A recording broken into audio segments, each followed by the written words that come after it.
Hindi ko inakalang ang isang payapang gabi lang ay babaguhin ang lahat ng nakikita ko sa mundo. Hello, ako si Marikit, 13 taong gulang akong ina mula sa maliit na bayan ng Liliw, Laguna. Isang ordinaryong gabi lang ang iniisip kong matatapos sa simpleng kwentuhan at tawanan kasama ang pamilya, pero siya pala ang gabi na nagbukas ng pintuan para sa isang bagong yugto sa buhay namin ng anak ko.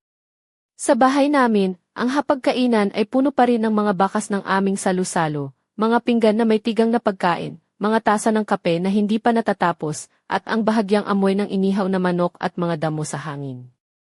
Dumalo ang mga kamag-anak at ilang mga matalik na kaibigan, at ang sala ay puno ng buhay mula sa kanilang mga usapan at halakhakan. Si Luis, ang anak ko, ay tahimik lang tulad ng dati, pero napansin kong palihim niyang tinitingnan ako ng ilang ulit sa gabi. Habang papalapit ang pagtatapos ng gabi, unti-unting nagkakalas ang mga tao. Kanlungan ng malamig na hangin ang pumapasok tuwing may pumasok o lumabas ng pintuan.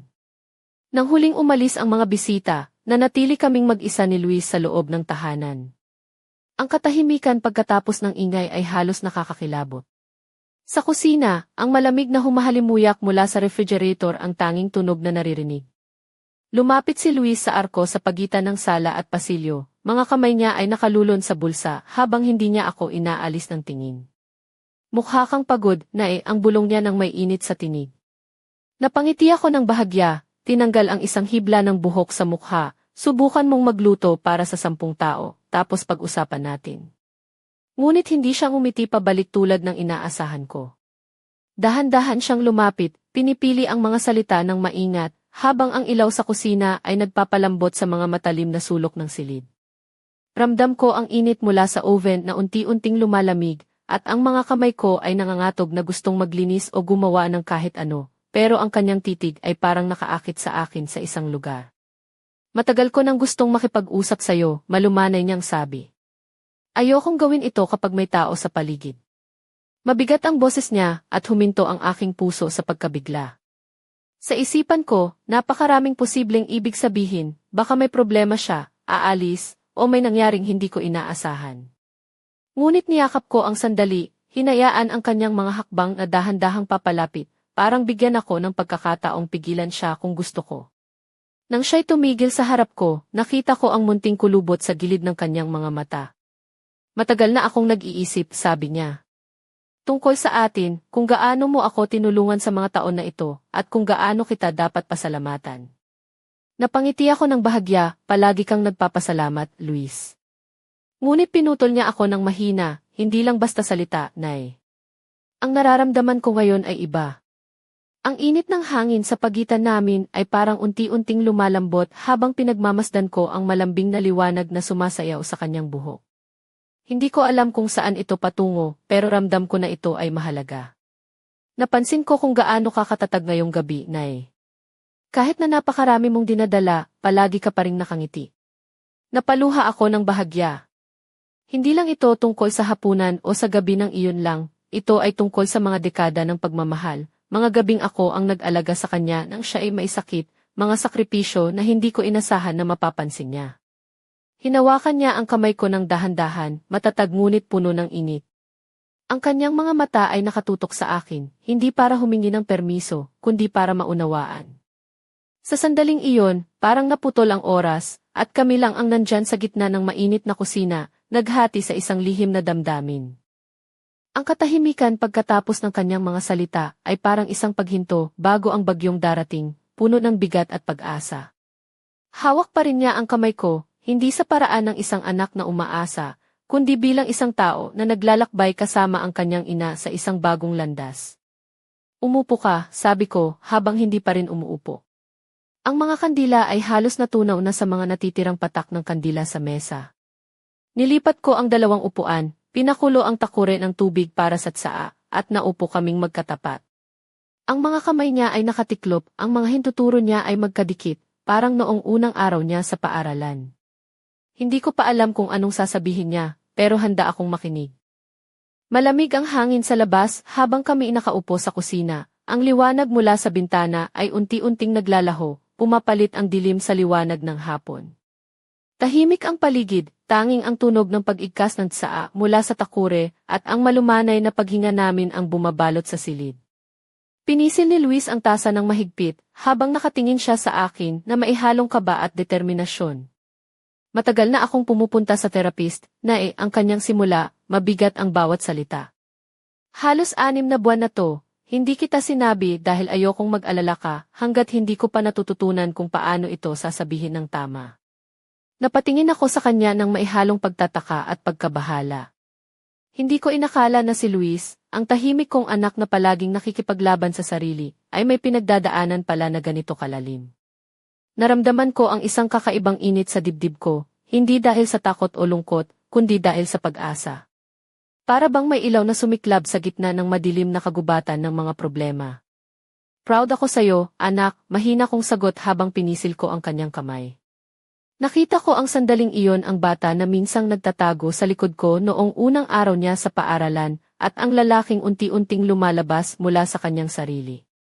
Matagal na akong nagagalit, Nay, patuloy niya, sa sarili ko, sa tatay ko na umalis, at sa mga taon na hindi naging ganoon ang takbo ng buhay namin. Sinasabi ko sa sarili ko na ayos lang, pero palagi akong nakakaramdam ng kirot sa dibdib, parang may mga bahagi ng puso ko na naghihirap ng tahimik. Naihipan ako ng malalim na buntong hininga niya habang nagbubukas siya ng piraso ng papel na inilapag niya sa mesa. Kinikilabutan ako nang makita ang sulat ng lola ko na matagal nang nawala sa amin. Kilala ko ang sulat dahil sa kanyang pamilyar na sulat kamay, malinis at maayos, na parang iniukit ng isang taong may malasakit at pagmamahal. Nahanap ko ito sa isang kahon noong tumutulong ako sa'yo mag-ayos noong nagtapos ka sa kolehiyo, sabi niya. Binabasa ko ito tuwing pakiramdam ko ay nawawala na ako. Hinawakan ko ang sulat ng may pag-iingat at binasa ko ang mga salita na tila ba bumabalik sa akin mula sa nakaraan. Isang liham na isinulat ng lola ko nang ako ay 32 taong gulang, isang panahon kung kailan nagsisimula pa lang akong maging ina. Ang mga salita niya ay puno ng karunungan, maaaring isipin mo na ang pagmamahal ay isang damdamin, ngunit ito ay isang gawain. Tulad ng pag-aalaga sa isang hardin, may pagkakataong magbubunga ito, at may mga pagkakataong kailangang putulin ang mga sanga. Sa ibaba ng sulat, may isang pangungusap na tumatak ng husto sa akin. Kapag tahimik na ang lahat, at ang mga tao ay umuuwi, ang katotohanan na dala mo ay magpapakita sa iyo ng kusa. Huwag matakot tumingin. Napawi ang mga salitang iyon sa puso ko na parang mainit na simoy ng hangin pagkatapos ng ulan. Tumingin ako kay Luis. Ang mga mata niya ay naglalaman ng isang kakaibang timpla ng tapang at pag-asa, mga mata na parang sumasalamin sa akin sa isang paraan na hindi ko pa naranasan noon. Hindi ako nandito para pilitin kang ayusin ang mga bagay, Nay, ang sabi niya na puno ng lalim. Nandito ako para sabihin sa iyo ang mga bagay na matagal ko nang gustong sabihin. Hindi ko naisip noon na ganoon pala tayo nagkatulungan. Akala ko ang lakas ay hindi kailanman nangangahulugang kailangan mo ng tulong. Pero mali ako. Napangiti ako ng bahagya, habang ang mga luha ay pilit kong pinipigilan. Tama ka, Luis. Ang pagtanggap ng tulong ay hindi kahinaan, kundi isang tulay na nag-uugnay sa atin. Huminga siya ng malalim, at ang mga salitang sumunod ay dumaloy ng malinaw, simple at buong tapang. Gusto kong bumalik sa bahay, kahit sandali lang. Hindi dahil palpak ako, kundi dahil gusto kong magsimula tayo ng bago. Isang buhay na magkasama tayo, iba sa mga inaasahan ko noon. Ang tunog ng takure na tumunog habang tumulo ang tubig ay parang tuldok sa isang pangungusap na matagal ko nang sinusulat sa puso ko. Napailing ako ng bahagya. Ano ang ibig mong sabihin sa pagbabalik, anak? Tanong ko nang may pag-aalinlangan, nag-aalala kung kaya ko bang tanggapin ang bigat ng kanyang balik. 1 linggo, 1 buwan lang siguro, sagot niya, sabay ngiti na parang bumalik ang lahat ng sigla sa kanyang mukha. Palaging may puwang para sa'yo dito. Ang mga taon sa kanyang mukha ay tila napalitan ng isang kabataang puno ng pag-asa at pangarap. Sabi niya, nakipag-usap na ako sa landlord. Tatapos na ang kontrata ko sa loob ng 2 buwan. Nakatipid na ako ng pera. Hindi ako tumatakas. Nais ko lang makita ang mga bagay na mahalaga sa atin, ang mga kwento na noon ay naisantabi na. Habang pinapainit ko ang tsaa, ramdam ko ang puso ko na kumakaba ng mas mabilis. Ang mga pangarap na matagal nang nawala ay unti-unting bumabalik at ramdam ko na ang gabing ito ay simula ng isang bagong paglalakbay para sa amin. Habang umuusad ang gabi, ramdam ko na unti-unting lumalalim ang usapan namin ni Luis. Ang mga salita niya ay dahan-dahang bumubuo ng pangarap na matagal ko nang nais, pero hindi ko masyadong naipahayag sa kanya. Gusto kong magsimula tayo ng isang bagay na sabi niya, habang pinipisil ang tasa ng tsaa sa mga kamay niya, nagpapakita ng seryosong hangarin. Hindi kailangang malaki o komplikado. Gusto kong gawing totoong lugar ang mga alaala na dati nating pinagsaluhan. Napangiti ako ng bahagya, naalala ko ang mga simpleng gabi na minsan niyang dinala ang lemon tea sa aming charity event sa bayan. Alam mo ba kung paano tumugon ang mga tao noon? Parang buong barangay ang nagtagal ng mas matagal para makipagkwentuhan, sabi ko, habang tumatawa ng bahagya. Alam ko, dahil ikaw ang ihi noon at palihim mong pinasok ang mga lumang kanta, sagot niya, at mumiti rin siya ng may taglay na kasiyahan. Ngunit hindi lang iyon ang dahilan kung bakit gusto niyang gawin ito. Hindi lang ito tungkol sa musika o sa pagkain, Nay. Ito ay tungkol sa kung paano mo pinapasaya ang bawat silid na pinapasukan mo, parang ilaw sa beranda ng bahay na nagbibigay ng init sa mga dumadaan, paliwanag niya habang nakatingin sa akin ng mailalim. Gusto kong gawing totoo ang pakiramdam na iyon. Isang simpleng samahan ng mga tao na nagkikita-kita lang para magsalo at magkwento. Napuno ang puso ko ng pag-asa habang iniisip ang mga posibilidad. Tawagin natin itong hagdan ng sining, ang hirit ko na parang may biglang sumilip na ideya. Parang yung maliit na hagdang sementong kinaupuan ni Lola sa labas ng bahay niya, kung saan nagkukwentuhan kayo noon. Napangiti siya ng malambing at tumango, tamang-tama, Nay. Ang pangalan ay parang bahay na nagbibigay init sa puso. Habang pinagpaplanuhan namin ang mga detalye, ramdam ko ang bawat pangarap at pangamba na sumasayaw sa pagitan namin. Magsisimula tayo ng maliit, isang gabi sa isang linggo, mga simpleng hapunan, mga kapitbahay na hindi pa nagkakakilala pero gustong makipagkilala, ang paliwanag niya. May maliit na sulok tayo para sa mga kwento, kung saan pwedeng magbahagi ang bawat isa ng mga nangyari sa kanilang linggo. Tapos ako ang bahala sa logistics, dagdag niya, at ikaw naman ang master sa kusina, Nay.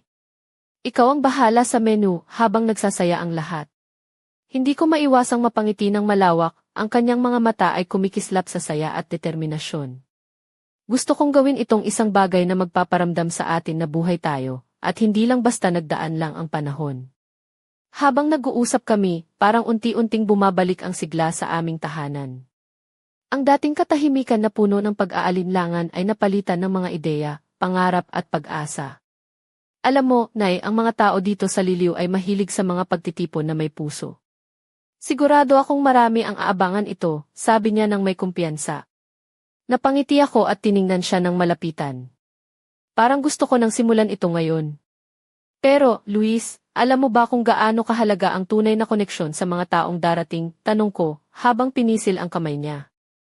Nay, kaya naman gusto kong gawing bukas ang pintuan para sa lahat.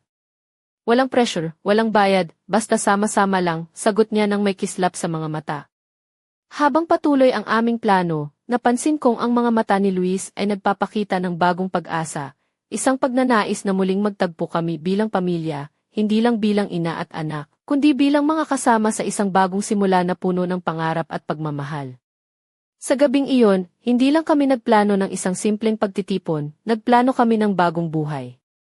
Hindi ko malilimutan ang gabing iyon sa kusina namin sa Liliw. Habang kami ni Luis ay nakaupo sa harap ng malamlam na ilaw, unti-unting nabuo ang plano na magtatagal ng buong buhay. Ang mga salita niya ay bumalot sa akin ng init at pag-asa, parang ilaw sa madilim na daan na matagal na akong hinahanap. Gusto kong magsimula tayo ng isang maliit na samahan, Nay.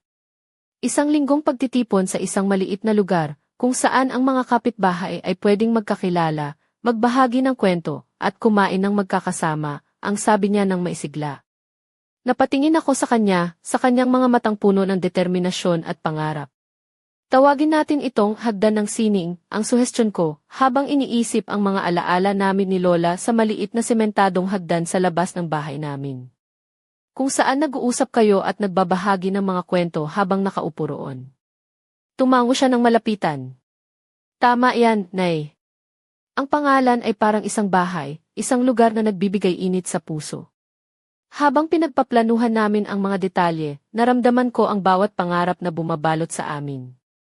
Isang gabi sa isang linggo lang muna, mga simpleng hapunan, mga kapitbahay na gustong makipagkilala, paliwanag niya. Magkakaroon din tayo ng maliit na sulok para sa mga kwento, kung saan pwedeng magbahagi ang bawat isa ng mga nangyari sa kanilang linggo. Ako ang bahala sa logistics, dagdag niya, ikaw naman ang master sa kusina, Nay. Ikaw ang bahala sa menu habang nagsasaya ang lahat. Hindi ko maiwasang mapangiti ng malawak, ang kanyang mga mata ay kumikislap sa saya at determinasyon. Gusto kong gawin itong isang bagay na magpaparamdam sa atin na buhay tayo, at hindi lang basta nagdaan lang ang panahon. Habang nag-uusap kami, parang unti-unting bumalik ang sigla sa aming tahanan. Ang dating katahimikan na puno ng pag-aalinlangan ay napalitan ng mga ideya, pangarap at pag-asa. Alam mo, Nay, ang mga tao dito sa Liliw ay mahilig sa mga pagtitipon na may puso. Sigurado akong marami ang aabangan ito, sabi niya nang may kumpiyansa. Napangiti ako at tiningnan siya ng malapitan. Parang gusto ko nang simulan ito ngayon. Pero, Luis, alam mo ba kung gaano kahalaga ang tunay na koneksyon sa mga taong darating, tanong ko, habang pinisil ang kamay niya. Nay, kaya naman gusto kong gawing bukas ang pintuan para sa lahat. Walang pressure, walang bayad, basta sama-sama lang, sagot niya nang may kislap sa mga mata. Habang patuloy ang aming plano, napansin kong ang mga mata ni Luis ay nagpapakita ng bagong pag-asa, isang pagnanais na muling magtagpo kami bilang pamilya, hindi lang bilang ina at anak, kundi bilang mga kasama sa isang bagong simula na puno ng pangarap at pagmamahal. Sa gabing iyon, hindi lang kami nagplano ng isang simpleng pagtitipon, nagplano kami ng bagong buhay. Pasensya, ang bahagi na ito ay tila naulit mula sa naunang bahagi. Maaari ba akong magpatuloy sa kwento gamit ang bagong mga pangyayari na hindi pa nababanggit? Sabihin mo lang kung gusto mo ng bagong detalye o ibang anggulo sa kwento. Pasensya, mukhang hindi ko pa natatanggap ang bahagi 5 ng kwento. Maaari mo bang ipadala ito upang maipagpatuloy ko ng maayos ang ika-6 na bahagi? Handa akong tulungan kaagad pagkatapos. Pasensya, ngunit kailangan ko muna ang bahagi 6 upang maipagpatuloy ng maayos ang bahagi 7 ng kwento. Maaari mo bang ipadala ang bahagi 6? Salamat! Pasensya, ngunit kailangan ko pa rin ang bahagi 7 upang maipagpatuloy ng maayos ang bahagi 8 ng kwento. Maaari mo bang ipadala ang bahagi 7? Salamat! Pasensya, ngunit kailangan ko pa rin ang bahagi 8 upang maipagpatuloy ng maayos ang bahagi 9 ng kwento. Maaari mo bang ipadala ang bahagi 8? Salamat! Pasensya, ngunit kailangan ko pa rin ang bahagi 9 upang maipagpatuloy ng maayos ang bahagi 10 ng kwento. Maaari mo bang ipadala ang bahagi 9? Salamat!